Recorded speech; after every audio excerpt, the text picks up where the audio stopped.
Should we be alarmed by the report's findings?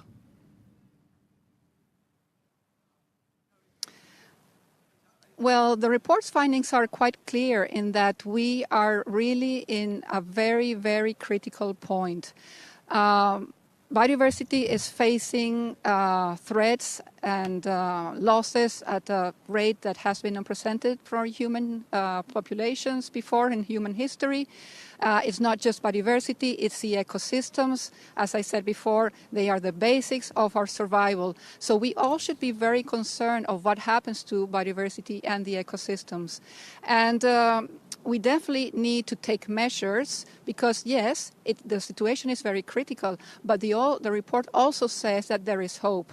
And this is a good thing. If there is hope, the scenarios say that if we go through transformative change, we'll be able to, in 2050, achieve the goals that society have established for their people.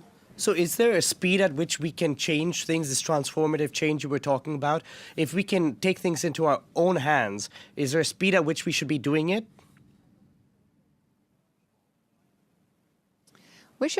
Transformative change has already begun in several places. And it's basically, we're talking about major, profound transformations in the way we think, in the way we do things as a society. It's not just economically, politically, it's about every possible aspect of society. And for transformative change, I want to bring what I call the 3 I's rule. The I's because they all start with the letter I. So the first one is to integrate across all stakeholders that have to do with biodiversity. And it's pretty much everyone, from the citizens to the governments, to the managers, to the industry, to policymakers, productions, everyone absolutely relies on biodiversity, so we all should work together. So that's the first integration I talk about, and also about along cross-cutting teams. So it's not just science, it's a social science, economics, politics, everything.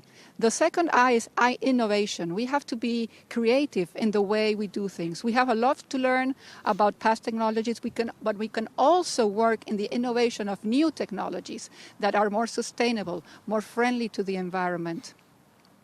And the third one is information. Why do we know what we know? Because there have been people monitoring the world's diversity, the world's ecosystems. So information is crucial for us to understand what's going out there. The only way to get information is through monitoring, both land and the oceans. So I really advocate, and transformation really advocates for the use of monitoring to actually understand and be able to inform managers and policymakers for them to take informed decisions.